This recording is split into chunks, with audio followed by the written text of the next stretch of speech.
우리는 누가복음 6장 27절에서 원수 사랑이라는 원리를 중심으로 어떻게 원수를 사랑할 것인가 세 가지 면에서 살펴보았습니다.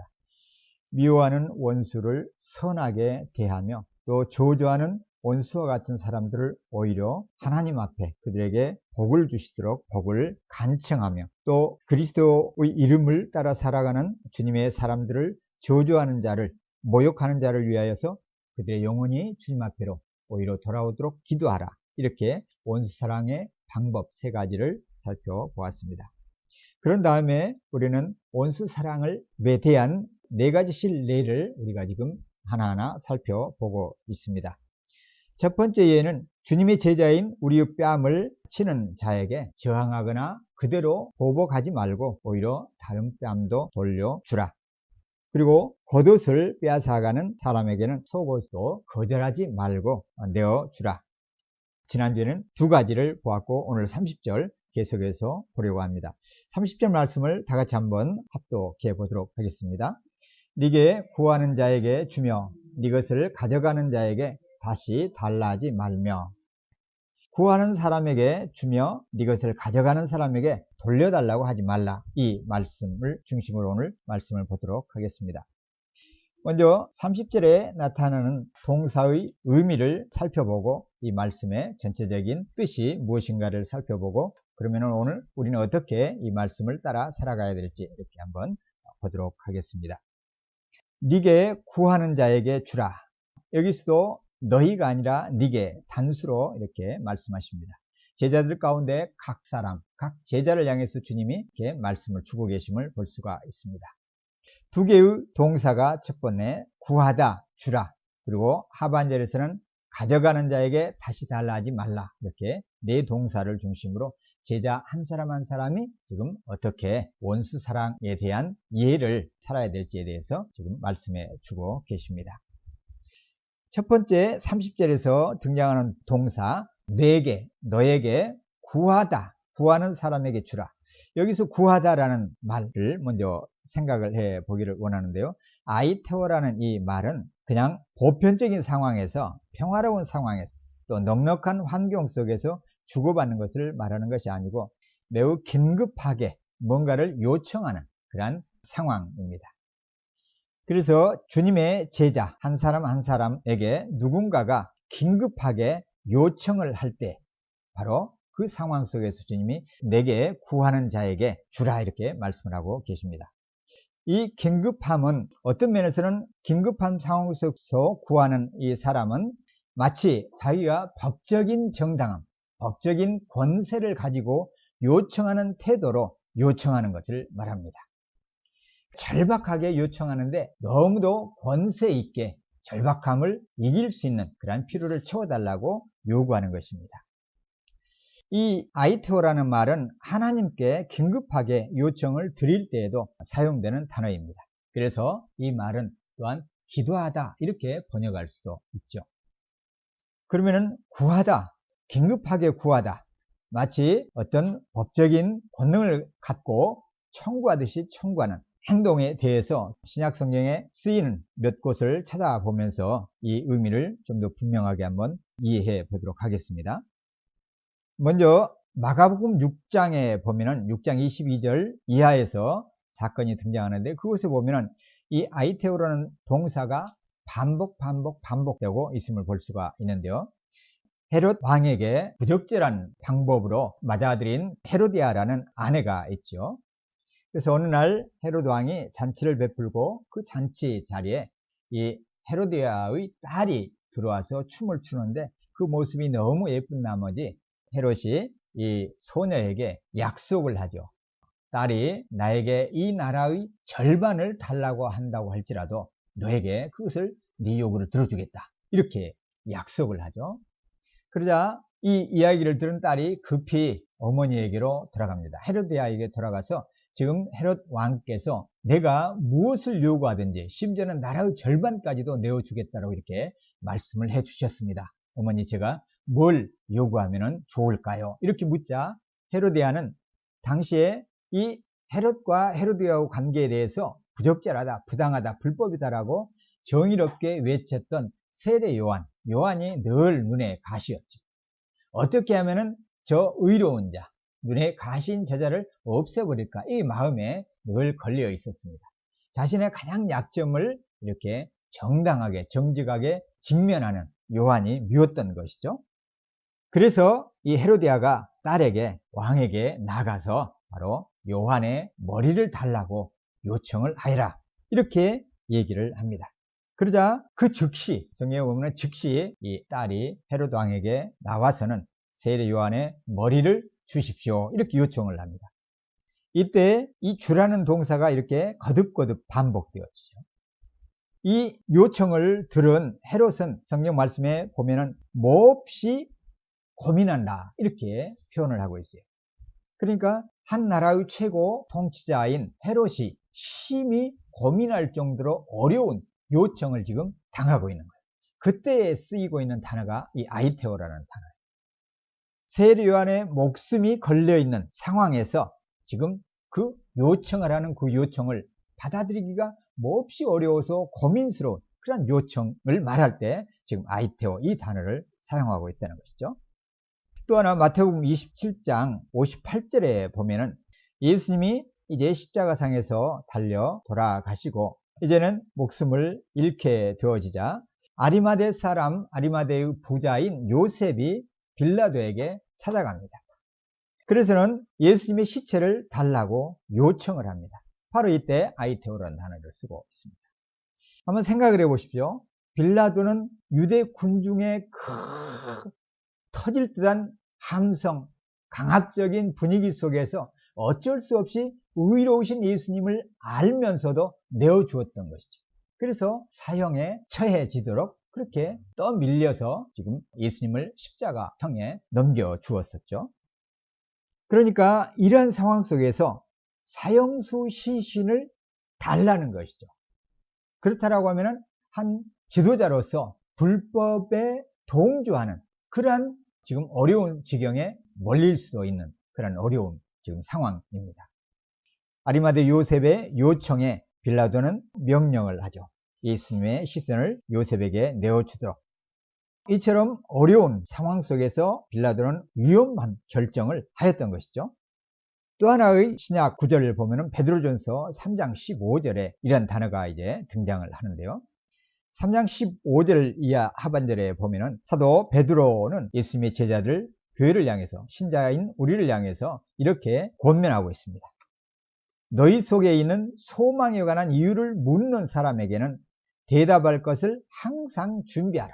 준비하되 온유함과 두려움으로 예비해 두어라. 이렇게 명령을 하고 있음을 봅니다. 너희 속에 있는, 즉 신자들, 예수님의 제자인 성도들의 속에 있는 소망, 그것은 뭡니까? 천국에 대한 소망이죠. 예수 그리스도의 복음을 통해서 얻게 된, 갖게 된 그런 소망을 말합니다. 영생에 대한 소망을 말하죠. 이 영생에 대한 소망을 갖고 있는 신자이기 때문에 세상 사람들이 볼 때는 저 정도 환경이면은 삶이 너무 어렵고 지금 환경이 힘든 여건 속에 있는데 보니까 불안해하지도 않고 걱정도 안 하고 평안함을 유지하고 있는 겁니다.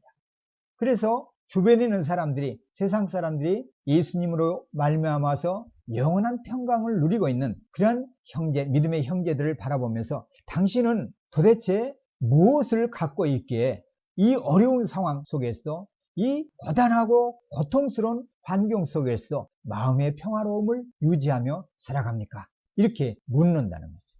그러할 때에 온유함과 두려움으로. 왜 온유함과 두려움입니까? 바로 그 반응을 보일 때는 그 영혼이 영원한 생명을 얻느냐 못 얻느냐의 중요한 갈림길에 놓여 있는 그런 상황이기 때문에, 복음을 받아들일 수 있는 중대한 지금 시점에 놓여 있기 때문에 온유함과 두려움으로, 온유함으로, 겸손함으로, 주님의 마음으로, 또한 두려워하는 마음으로 그 영혼을 나의 잘못으로 인해서, 나의 경박함과 경솔함과 무지와 또는 오만함으로 인해서 영혼의 구원을 상실하게 되면 어떻게 할 것인가라는 이런 두려움을 가지고 질문하는 그 불신자에게 답을 준비하라는 말씀입니다. 이때 소망에 관한 이유를 묻는다. 이때 묻는다가 지금 아이토라는 말입니다. 당신이 갖고 있는 그 소망, 나도 그 소망을 나에게도 달라는 이란 말이죠. 바로 이때 동일한 단어가 사용되었습니다. 이와 같이 신약 성경에서 아이테오라는 단어가 사용되는 이 문맥들을 보면은, 사건들을 바라보면은 상당히 긴급하고 위중하고 중대한 상황, 환경 속에서 사용되고 있음을 볼 수가 있습니다. 또 마가복음 15장 6절에서도 이 아이테오에서 파생되는 파라이테오마이라는 단어, 아이테오마이에 파라가 이제 붙은 이 단어가 사용되어지는데요. 이때는 바로 마가복음 15장은 6월절 절기 기간 중입니다. 그때는 유대에서 이 6월절 기간 동안에 한 죄수를 당국에 요청하면 당국은 그 죄수를 석방해 주도록 되어 있는 바로 그런 당시의 모습입니다. 사람들이 요청하다, 이때 바로 아이테오에서 이제 파생된 파라 아이테오마이, 이 단어를 사용하고 있습니다. 죄수 석방을 요청하는 것도 가벼운 사건이 아니죠. 예수님 당시에 바로 빌라도가 예수님을 석방하려고 하자 극렬 반대를 하죠. 그래서 대신 누구를 석방해 줍니까? 강도를, 아주 그 잔혹한 강도를 내어주죠. 바로 이때 이 요청을 말할 때 쓰는 단어가 주님이 지금 달라라는 말씀을 하실 때 사용하고 있는 단어입니다. 이처럼 상황과 요청하는 내용이 중대하죠. 그러면은 반대로 입장을 바꾸어서 보면은 이러한 달라고 하는 요청을 듣는 사람의 입장에서, 이 요청을 들어줘야 될 사람의 입장에서 보면은 상당히 난감한 요청이라는 것을 우리가 알 수가 있습니다. 헤롯이나 빌라도나 또한 행정 당국의 담당자나 죄수를 풀어줘야 될 그런 입장에 있는 사람들에게 있어서는 이 요청이 매우 그들에게 부담이 되어지는 일임을 우리가 알 수가 있습니다. 세례 요한의 머리를 내어줘야 할 헤롯, 예수님의 시신을 넘겨주고 죄수를 석방해 주기를 요청하는, 그 요청을 받는 빌라도의 입장에서는 바로 큰 위험을 감수해야 하기 때문에 그렇습니다. 그럼에도 불구하고 예수님은 지금 앞에 있는 각 제자를 향해서 이처럼 중대하고 긴급한 요청을 너희가 받을 때 너희는 들어주라, 이렇게 말씀을 하시는 거예요. 바로 30절, 너희에게 달라고 하는 자, 구하는 자에게, 이 말씀이 바로 이런 상황, 배경 속에서 주시는 말씀입니다. 또한 이런 말씀은 당시의 이제 보편적인 환경, 팔레스타인 지역에서의 그 상황에서 이 말씀을 우리가 볼 수가 있습니다. 고대 근동 지역에서는 가난한 사람들이 보통 보편적이죠. 흔히 볼 수가 있습니다. 가난한 누군가가 조금 덜 가난한 사람에게 빌려달라 뭔가를 이렇게 요청을 할 때는 난감하죠. 나도 넉넉지 않은데. 또 유대 팔레스타인 지역에서 거린들은 정말로 궁핍한 처지에 있습니다. 땅도 없고 생산수단도 없기 때문에 보통은 할 일도 없어요. 생계수단이 막막하다는 것이죠. 이러한 사람들에게 있어서는 누군가의 도움이 어떤 면에서는 필수적일 수도 있습니다. 보통 농부들조차도 파종을 하기 위해서는 씨앗을 빌려와야 했습니다. 아주 가밀 때는, 제가 시골에서 살았을 때도 어느 해에는 그 전해에 너무 가물어서 비축에 든 쌀마저도 없을 때가 있어요. 종자 씨까지도 없는 것이죠. 종자 씨를 가질 정도도 못 되는 거예요. 그럴 때는 어디로부턴가 좀 더 넉넉한 사람에게 종자 씨앗을 빌려와야 돼요. 그래서 가을을 하면은 내가 돌려주겠습니다. 이런 상황이 놓일 수가 있습니다. 이런 모습이 유대 사회에 있어서는, 고대 근동에서는 종종 있었던 일이라는 것이죠. 그래서 이런 배경 속에서, 이런 환경 속에서 하나님께서는 하나님의 백성인 유대인들에게 자비와 책임을 강조하였습니다. 누군가 연약하고 곤고한 사람이 달라고 할 때는 긍휼을 끊지 말고 하나님의 백성으로서의 책임을 다하라는 그런 요청이죠. 바로 이런 배경에도 주님의 이 말씀은 적용할 수 있는 말씀입니다. 그래서 이처럼 어려운 환경에서 예수님은 누군가가 달라고 하면 거절하지 말고 주라, 이렇게 가르치고 계시는 것이죠. 물론 이 말씀은 농경사회뿐만이 아니라 또한 가난한 환경뿐만 아니라 모든 유사한 상황에 다 적용될 수 있는 하나의 하나님의 백성, 주님의 제자로서의 삶의 원리에 해당합니다. 이런 달라고 하는 사람에게 주님은 명쾌하게 주라 이렇게 말씀을 하십니다. 다른 단어를 붙이질 않아요. 네게 달라고 하는 사람에게 주라 이렇게 말씀을 하십니다. 주라, 이 단어는 이제 디돔이라는 단어인데요. 이것은 보통 그냥 아무것도 아닌 값이 없는 것을 주라 이라는 것이 아니고, 디돔이라는 것은 뭔가 소중한 것, 값이 나가는 그 물품을 주라 이라는 의미예요. 그 가지고 있는 사람에게 있어서 그 소유물은 소중하다는 것이죠. 그런데 누군가가 지금 긴급한 상황 속에서, 아주 어려운 환경 속에서 그걸 달라고 하는 그러한 상황이죠. 그럴 때는 그 소중한 것 마저도 내어주라는 것이죠.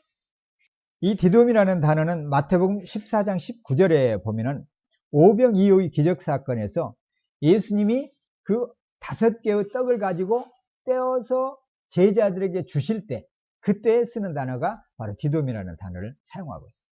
그 소중한 떡, 어린 소년이 가져온 그 5덩어리의 떡, 이것은 매우 소중하죠.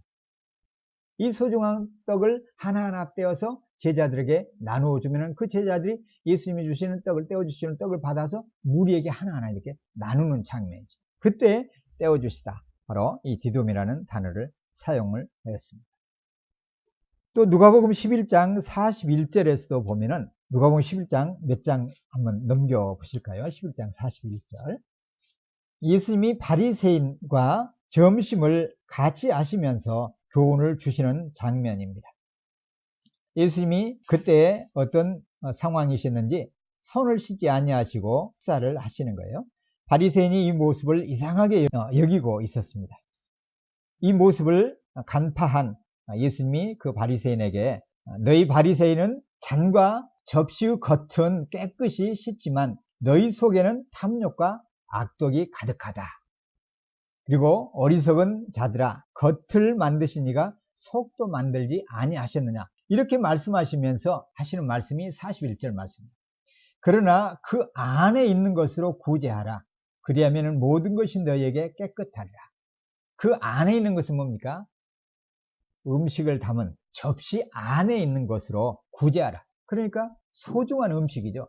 그것을 가지고 먹을 것이 부족하고 허기진 사람들에게 나누어주라, 구제하라, 이렇게 말씀하십니다. 그러면은 접시는 물론 접시를 내어주는 그 사람까지 깨끗하게 되어진다. 주님의 사랑을 실천하는 사람에게 성결케 되어질 것을, 즉 하나님의 모습처럼 될 것을 이렇게 말씀해 주시는 장면입니다. 바로 이때 주시는 말씀, 그 안에 있는 것으로 구제하라. 이 구제하라는 말이 도테, 디돔이라는 단어를 썼습니다. 구호 물품을 내어주라, 이 말씀입니다. 구호 물품을 받아야만 살 수 있을 만큼 가난한 그 사람들에게 내어서 주라는 것이죠. 자선을 베풀라는 것이죠. 하나님께서는 바로 어려움에 있는 사람들을 향해서 계속해서 구약에서도 이런 어려운 여건에 있는 사람들을 돌보도록, 나누어 주도록 늘 말씀을 해 주심을 우리가 볼 수가 있습니다. 신명기 15장 7절 이하 10절까지의 내용을 보면은 구약에서도 이 말씀을 주셨습니다. 내 하나님 여호와께서 내게 주신 땅 어느 성읍에서든지 가난한 형제가 너와 함께 거주하거든 그 가난한 형제에게 네 마음을 완악하게 하지 말며 내 손을 움켜쥐지 말고 반드시 네 손을 그에게 펴서 그에게 필요한 대로 쓸 것을 넉넉히 구워주라. 삼가 너는 마음에 악한 생각을 품지 말라. 곧 이르기를 일곱째 해 면제년, 희년죠. 면제년이 모든 빚을 청산해주는, 이 면제년이 가까이 왔다고 해서 네 궁핍한 형제를 악한 눈으로 바라보며 아무것도 내어주지 않으면 그 궁핍한 형제가 너를 여호와께 호소할 것이니 그것이 네게 죄가 되리라. 너는 기꺼이 그에게 줄 것이고 줄 때는 아끼는 마음을 품지 말라. 이로 말미암아 네 하나님 여호와께서 네가 하는 모든 일과 네 손이 닿는 모든 일에 복을 주시리라. 이렇게 말씀을 하십니다. 가난한 형제에게 기꺼이 내어주도록 주님은 말씀을 해주셨습니다. 그러면은 하나님께서도 바로 그 자비로움을 베푸는 그 사람에게 그가 하는 모든 일에 복을 주시겠다, 이렇게 말씀을 해주시는 것을 볼 수가 있습니다. 하나님의 사람이 어떻게 살아야 할 것인가를, 어떻게 소유를 관리하고 청지기 역할을 해야 될 것인가를 잘 알려주는 중요한 원리이죠. 또 잠언에서도 나누어 줌, 베품에 대해서는 거듭거듭 말씀을 해주십니다. 잠언 3장 27절 28절을 보면은 네가 선을 행할 수 있는 능력이 있으면 도움이 필요한 사람에게 기꺼이 선을 베풀어라. 가진 것이 있을 때 네 이웃에게 갔다가 다시 오게나 내일 주겠네라고 말하지 말라, 이렇게 말씀을 해주십니다. 선을 행할 능력이 있을 때는 기꺼이 도움이 필요한 사람에게, 게을러서 일하지도 않고 빈둥빈둥하면서 요청하는 그러한 사람들을 말하는 것이 아니라 도움이 필요한 사람, 그러한 사람에게 선을 베풀도록 얘기를 하십니다. 잠언 11장 24절에서도 남에게 나누어 주는데도 더욱 부유해 주는 사람이 있는가 하면 마땅히 쓸 것까지 아끼는데도 가난해지는 사람이 있다. 남에게 베풀기를 좋아하는 사람이 부유해지고 남에게 마실 물을 주면 자신도 갈증을 면한다. 하나님 나라의 원리입니다. 나누어 주는데, 계속해서 나누어 주는데 부유한 사람이 있어요. 국가도 마찬가지고 지방자치단체도 마찬가지고 조직도 마찬가지고 기업도 마찬가지죠. 고객을 위해서, 국민을 위해서 내어주는 것을 어떤 회사의 가치로 여기는 회사들, 그러한 나라들은 점점 풍요로워지는 것을 볼 수가 있어요. 잠언의 원리이죠. 하나님께서 우리에게 주시는 소중한 원리입니다. 나누어 주는데 더욱더 부유해집니다. 그런데 반대로 마땅히 쓸 것, 마땅히 써야 할 것, 필수품이죠. 이것까지도 쓰지 않고 아끼는데도 오히려 더욱더 가난해지는 사람이 있다는 것이죠. 물론 모두가 그렇다는 것은 아니죠. 그러한 얘기들이 있다는 것이죠. 남에게 베풀기를 좋아하는 사람이 부유해지고 남에게 마실 물을 주면 자신도 갈증을 면한다. 잠언 19장 17절 말씀에도 가난한 사람을 불쌍히 여기는 것은 여호와께 빌려드리는 것이다, 구워드리는 것이다. 그래서 그 사람의 선행을 여호와께서 갚아 주실 것이다, 이렇게 말씀을 하십니다. 하나님이 이렇게 구약에서도 늘 가난한 사람들을 불쌍히 여기도록, 이것이 하나님의 마음임을 가르쳐 주셨어요.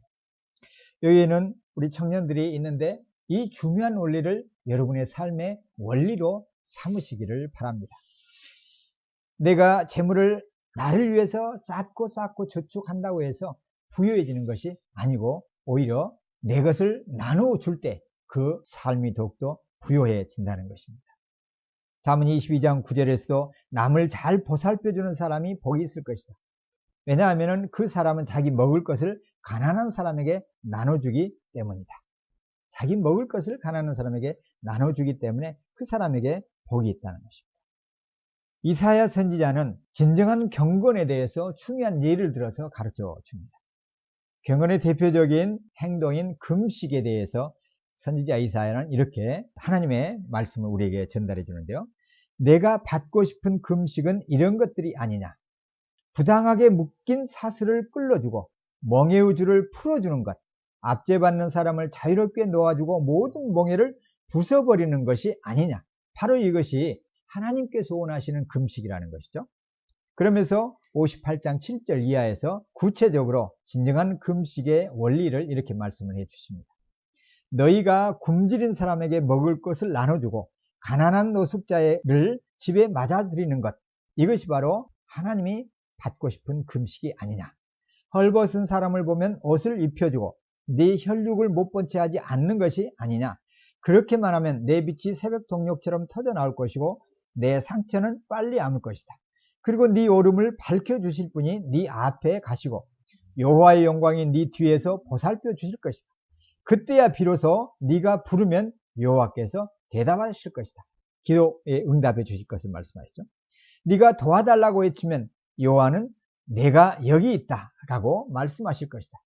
네가 너희 가운데서 억누르는 멍에와 손가락질과 못된 말을 없애버린다면, 네가 굶주린 사람에게 열정을 쏟고 괴롭힘을 당하는 사람의 소원을 들어준다면 네 빛이 어둠 가운데서 떠올라서 네 어둠이 대낮처럼 밝아질 것이다. 하나님께서 원하시는 경건, 금식은 이렇게 굶주린 사람에게 나눠주는 것, 가난한 노숙자를 맞이하는 것, 헐벗은 사람을 입혀주는 것, 혈육을 못 본 채 하지 않는 것, 이런 사람들은 빛이 새벽빛처럼 터져나오고 상처도 질병도 아물게 된다라고 말씀을 해주십니다. 이런 사람을 하나님께서는 앞에 가시고 뒤에서 보살펴 주신다라고 말씀을 하십니다. 도와달라고 외칠 때 들어주시겠다고 말씀을 하십니다. 이렇게 내어주는 삶, 왜 주님은 이렇게 요구할까요? 이것은 바로 주님의 제자인 우리를 위해서 주님이 말씀하시는 거예요. 우리를 가난하게 살라고 요구하시는 것이 아니라는 것이죠. 이 의미를 누가복음 12장 33절에서 주님은 이렇게 가르쳐 주세요. 너희 소유를 팔아 구제하여 낡아지지 아니하는 배낭을 만들라. 곧 하늘에 둔 바 다함이 없는 보물이니 거기는 도둑도 가까이 하는 일이 없고 좀도 먹는 일이 없다. 이렇게 말씀해 주십니다. 소유를 팔아서 궁핍한 사람에게 내어주라는 것이죠. 몸소 네 자신이 돈 주머니를 낡아지지 않도록 열어서 주라는 것입니다. 그러면 그것이 곧 하늘의 금고에 넣는 것이어서 바로 없어지지 않고 영원히 살아있는 그러한 저축이 된다라고 주님이 말씀을 해주십니다. 왜냐하면 천국에는 어떤 좀도 돈주머니를 갉아먹을 수가 없기 때문에 그러합니다. 알렉산더 대왕에 관한 한 일화가 전해져 옵니다. 어느 날 한 거지가 알렉산더 대왕이 길을 건너가고 있는 그 길목에서 구걸을 하고 있었습니다. 대왕이 지나가다 이 거린이 요청을 했습니다. 가난하고 비참하고 그 권세자에게 감히 주장할 어떤 근거도 갖고 있지 않는 사람이죠. 손을 내밀 자격조차도 없습니다. 감히. 그렇지만 이 비천한 거린을 향해서 손을 내미는 황제는 그 거린에게 여러 개의 금 동전을 던져 주었습니다. 그러자 곁에 같이 가던 한 신하가 놀라서 이 알렉산더 대왕에게 말했어요. 어찌하여서 구리동전을 거린에게 주시지 않고 그것만이라도 합당한데 어떻게 해서 금동전을 주십니까? 그러자 알렉산더가 이 신하에게 대답을 했습니다. 왕답게 바로 대답을 해 주었는데요. 이렇게 대답을 했습니다. 구리동전은 거지의 필요에 충분할 것이다. 그렇지만 금동전은 알렉산더의 기구에 걸맞는다. 이렇게 대답을 했어요. 무슨 뜻인가요? 거지의 입장에서 보면은 구리동전이라도 큰 것이지만 알렉산더라고 하는 그 대왕의 입장에 그 신분에서 볼 때 구리동전을 주는 것은 어울리지 않는다는 것이죠. 품위 있는 삶, 자신의 품위에 맞게 행동을 한 것을 볼 수가 있습니다. 바로 오늘 말씀은 예수님이 그래서 한 사람 한 사람의 제자에게 주시는 말씀이에요. 너희가 예수님을 따르는 제자라고 하면은 그 제자의 품위에 걸맞는 삶이 무엇인가 하면은 너희에게 궁핍한 자가 달라고 하는 긴급한 상황에서 요청하는 누군가가 있을 때 그에게 하나님의 사람으로서 예수 그리스도의 제자로서 제자답게 행동을 하라는 겁니다. 제자답게 행동을 하는 것이 뭐다? 내어준다라는 것입니다. 따지지 않고 묻지 않고 그의 필요에 맞게 채워주는 그러한 자비로움을 예수님이 자비로우시니까 그렇게 하라고 그렇게 살라고 주님께서 말씀하시는 것이 바로 30절의 말씀입니다. 너에게 달라고 하는 그 사람에게 주라. 그런 다음 예수님은 또 하나의 말씀을 주십니다. 네 것을 가져가는 자에게 다시 달라 하지 말라. 가져가는 사람, 아이로라는 단어를 썼습니다. 아이로 아포라는 단어는 관용구입니다. 문자적으로는 누구누구로부터 취해가다, 빼앗아가다 이런 말입니다. 이 동작은 누군가가 더 이상 그 물품을 경험할 수 없을 정도로 가져가 버리는 것을 말해요. 그러니까 어떤 사람의 소유물을 탈취하여 가져가다 이런 의미이죠. 누군가가 그 소유물을 더 이상 이용할 수 없도록 부당하게 빼앗아가 버리는 행동을 말합니다. 예를 들면 이것이죠. 제가 지금 마이크를 사용하고 있잖아요. 그런데 이 마이크를 누가 와서 가져가 버리면 저는 이 마이크를 더 이상 사용할 수가 없죠. 겉옷을 지금 입고 계시는데 그 겉옷을 누군가가 와서 달라고 해서 가져가 버리면 그 겉옷을 다시는 사용할 수가 없는, 이것이 바로 가져가다, 이것을 말하는 것입니다. 더 이상 이용할 수 없는 그러한 상황, 그러한 행동을 지금 가져가다. 그리고 이 가져가는 사람에게 어떻게 하라고 합니까? 다시 달라고, 돌려달라고 하지 말라, 이 말입니다. 돌려달라고 요청하지 말라, 이라는 의미입니다. 누군가가 너의 소유를 탈취해 갈 때 그것을 내 자신에게 돌려달라, 이렇게 요청하지 말라라는 말씀이죠. 가져가다라는 단어, 아이로라는 단어를 좀 더 살펴보면은 마태복음 21장 43절에서 등장하는데요. 그러므로 내가 너희에게 이르노니 하나님의 나라를 너희는 빼앗기고 그 나라의 열매 맺는 백성이 받으리라. 유대인들에게 하나님께서 너희에게 이른다, 하나님의 나라를 너희는 빼앗긴다. 이때 빼앗기다가 바로 아이로라는 단어를 썼어요. 수동형으로 빼앗기다, 가져가서 빼앗기는 것이죠. 하나님의 나라를 빼앗기게 될 것이고 그 나라의 열매, 하나님의 나라의 열매 맺는 백성이 그 나라를 받게 될 것이다, 이렇게 주님이 말씀을 해주십니다. 그러나 외식을 일삼는 유대 바리새인들을 향해서 주님께서 너희는 하나님 나라 백성이라고 여길지 모르지만 오히려 그 나라를 빼앗기고 그 나라의 열매 맺는, 무슨 말입니까? 그 나라의 가치에 합당하게 사는 백성이 그 나라를 소유하고 받게 될 것이라는 말씀이죠. 그래서 누군가가 이렇게 소유를 탈취하여 가져갈 때 그것을 돌려달라, 이렇게 요청하지 말라고 주님께서 말씀을 하십니다. 이것은 어떤 면에서는 제자들이 앞으로 누군가로부터 제자들이 소유하고 있는 그 소유를 부당하게 빼앗기게 될 상황이 온다는 것이죠. 그러한 때도 그것을 돌려달라고 강력하게 요청하지 말라, 이렇게 말씀을 해주십니다. 이것은 원수 사랑의 원리의 연속임을 볼 수가 있어요. 어떤 사람이 제자에게 악한 행동으로 탈취를 해갈 때, 빼앗아갈 그런 상황에서 뭐 하라는 거예요? 똑같이 되갚지 말고, 보복하지 말고, 빼앗아 오려가지 말라라고 주님이 하시는 말씀이죠. 관대함을 그러한 상황 속에서도 보이라는 거예요. 똑같이 빼앗고 빼앗기는 그러한 다툼에 들어가지 말고 그러한 상황 속에서 관대하게 그냥 내어주듯이 관대함을 유지하라는 것이죠. 그래서 주님의 제자로서의 삶, 그러한 가치 있는 삶을 살라고 주님께서 요구하십니다. 이것은 내 것을 지키고 내 것을 쌓으려고 하는 우리의 자아를 포기하지 않고서는 할 수 없는 그런 행동이죠.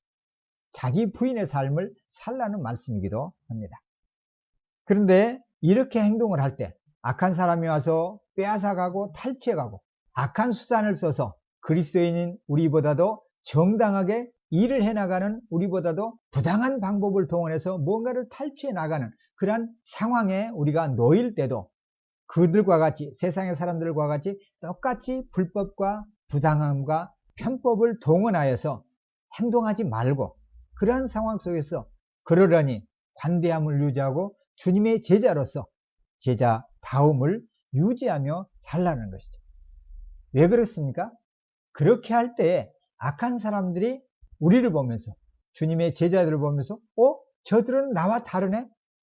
나는 이렇게 살아야만 이것이 지혜로운 삶이고 세상에서 살아남을 수 있는 삶의 원리라고, 삶의 지혜라고 생각을 하면서 행동을 하는데 저 친구는 다르네? 이런 도전과 충격을 받는 계기가 되기 때문에 그렇습니다.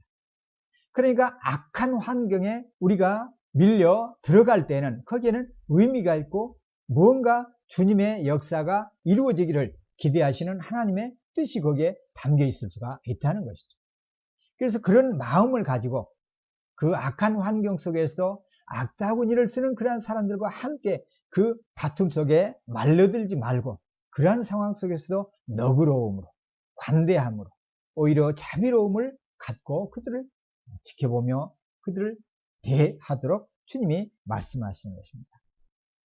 예수님의 제자로서 이 악한 세상에서 살아갈 때는 이런 환경에 수없이 아마 빠져들 것입니다. 그런 면에서 교회는 이 세상에서 바로 높은 데에서 있는 빛이 되어야 하죠.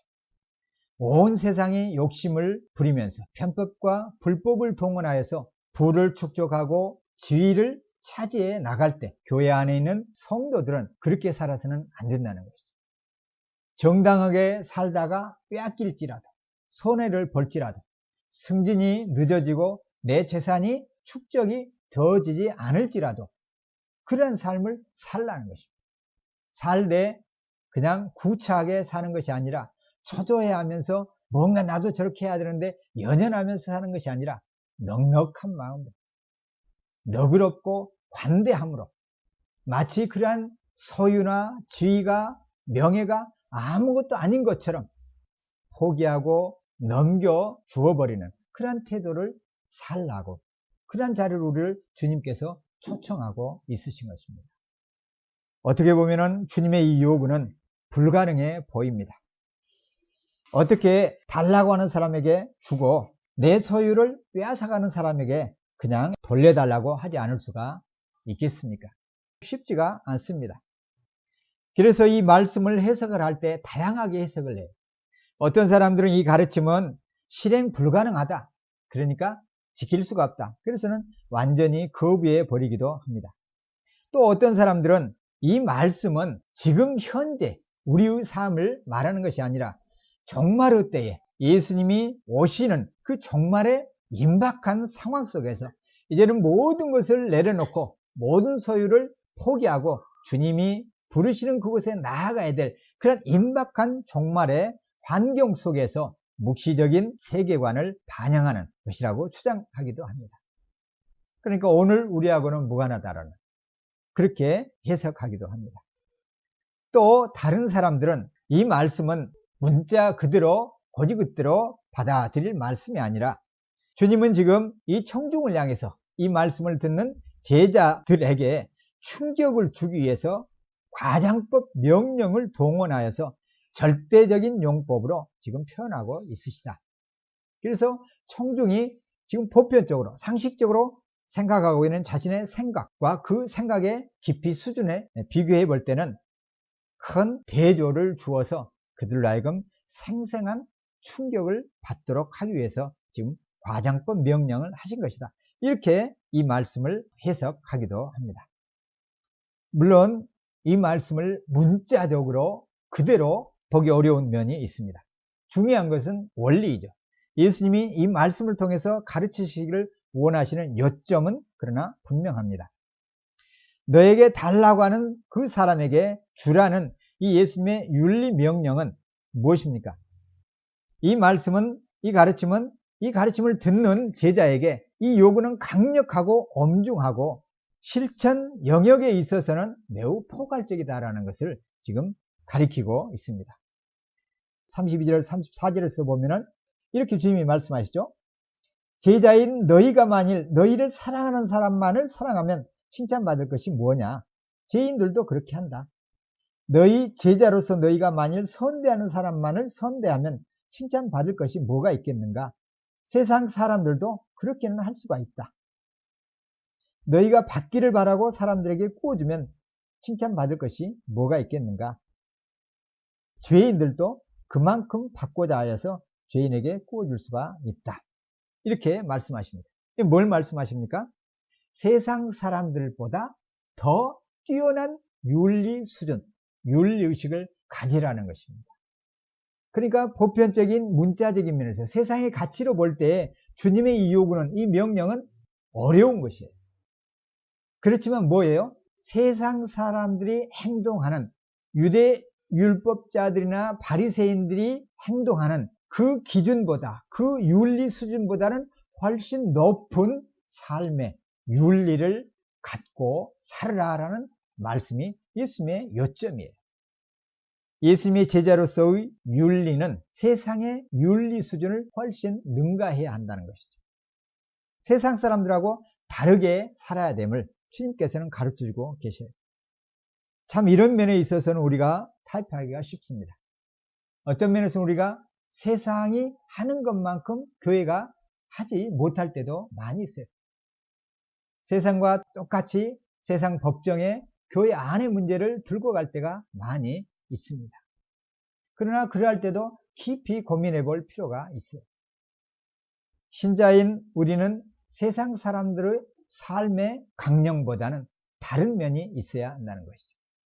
믿지 않은 세상의 학생들과는 다른 그리스도인으로서의 삶의 수준이 있어야 한다는 것입니다. 직장에서 살아갈 때, 이웃 사람들과의 삶 속에서도 마찬가지입니다.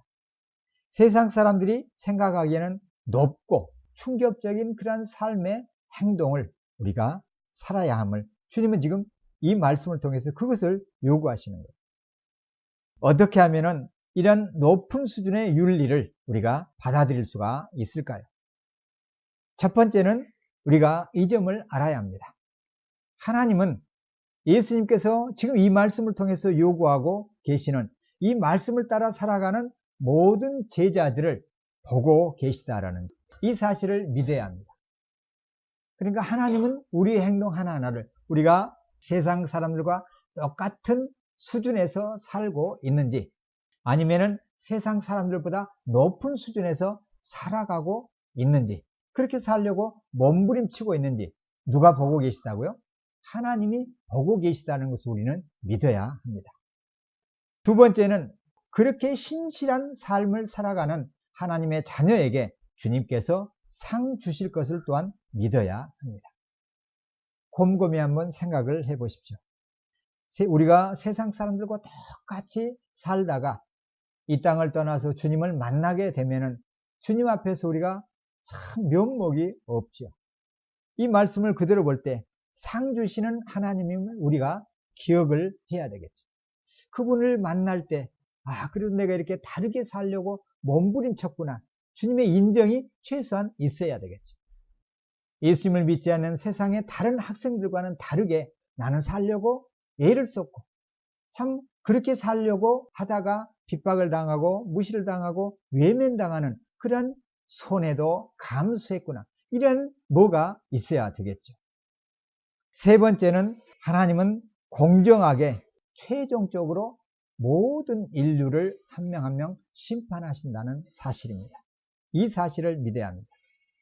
하나님께서 우리의 행동을 지켜보신다는 사실, 하나님께서는 우리의 관대한 행동에 대해서 상을 주신다는 사실, 그리고 최종적인 심판이 모든 사람을 기다리고 있다는 이 사실을 우리가 믿어야 합니다. 그러할 때 주님의 이 윤리를 우리가 실행할 수가 있습니다. 바로 이런 확신, 이런 전적인 실상을 우리가 갖고 있지 않다고 하면 예수님의 윤리는 한낱 이론에 불과하죠.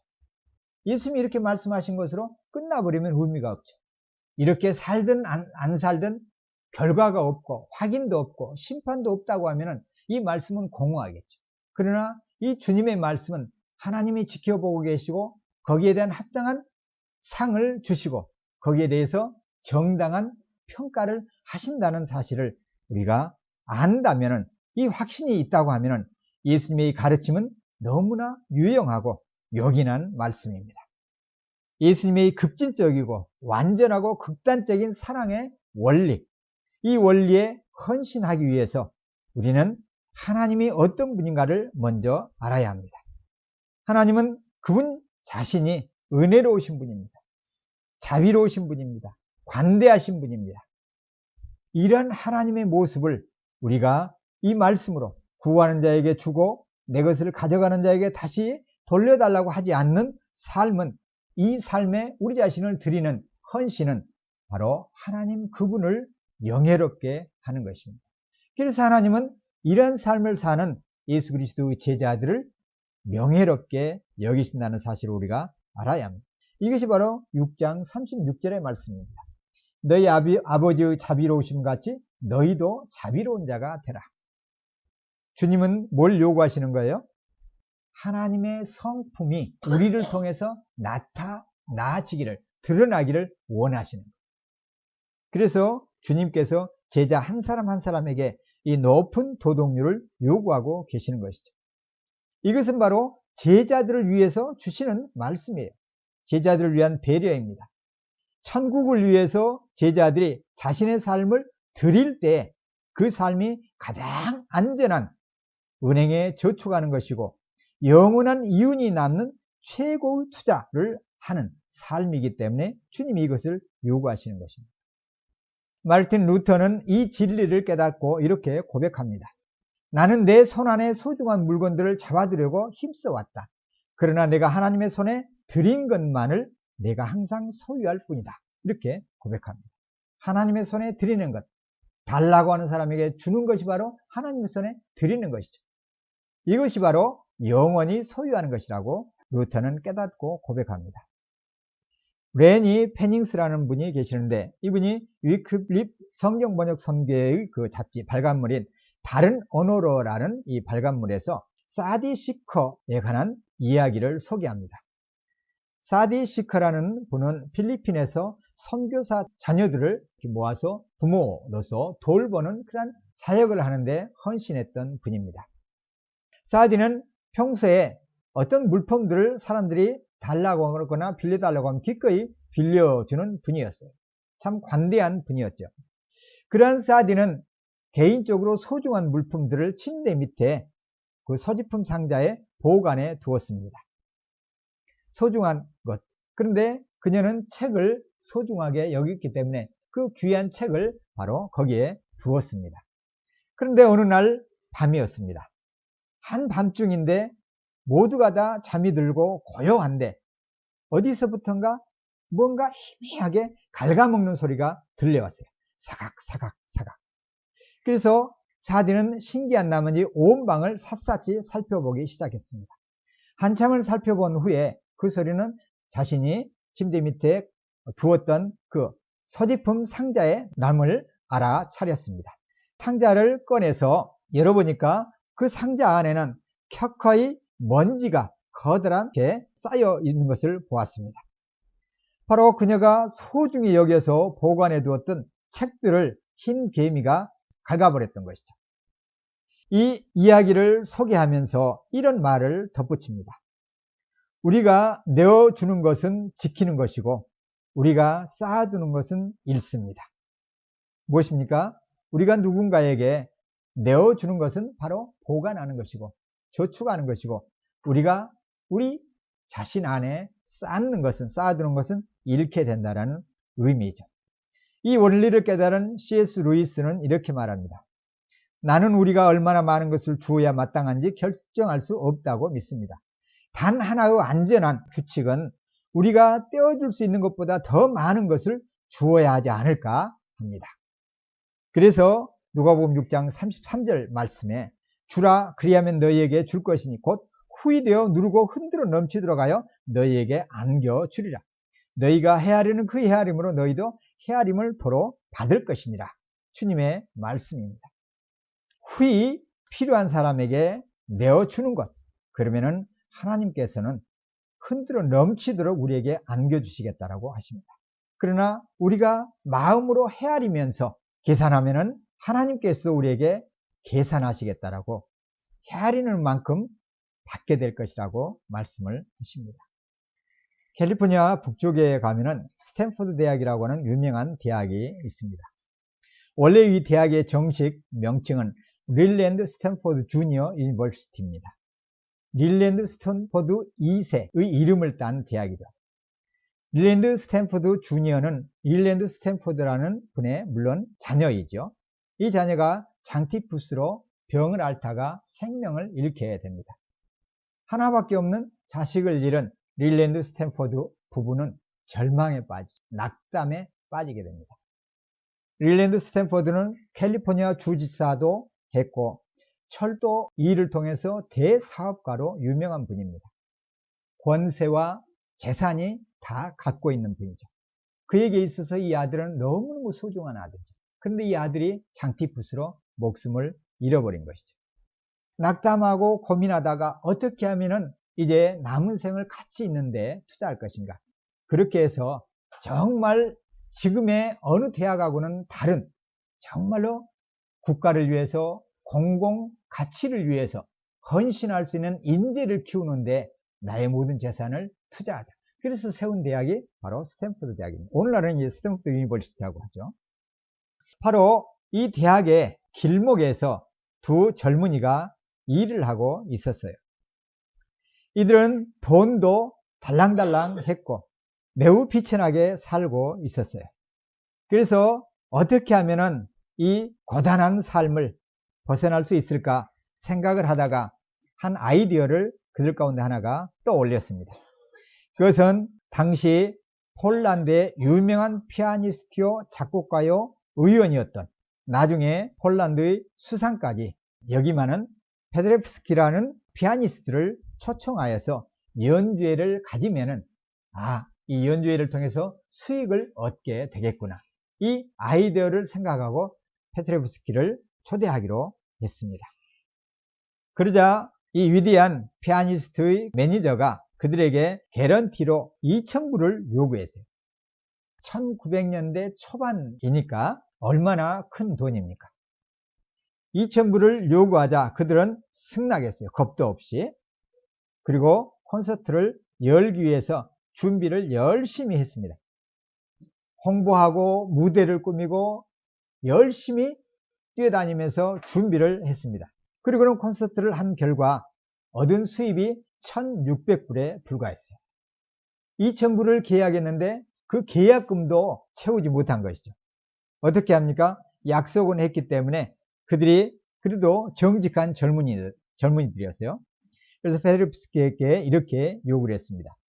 그들이 표를 팔아서 얻은 수익금 1,600불을 몽땅 그에게 내어주고 400불은 각서를 써 주었습니다. 그래서 열심히 일을 해서 언젠가 저희가 이 400불마저도 갚아드리겠습니다.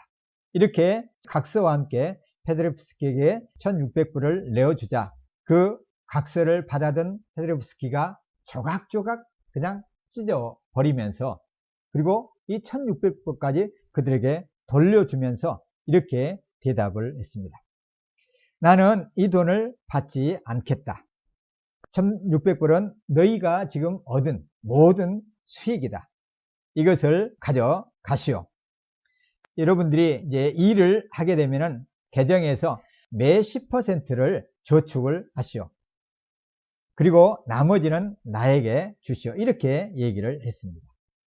그렇다고 해서 이 청년들이 언제 돈을 벌게 될지 그것은 알 수 없는 것이죠. 그러니까 기대조차 안 한 것이죠. 그리고 세월이 흘렀습니다. 이 페드레프스키는 폴란드 수상이 되었습니다. 참담한 잔인한 전쟁으로 폴란드는 망가졌습니다. 수많은 사람들이 굶주렸습니다. 먹을 것조차도 없는 기아선상에 전 국가가 떨어졌죠.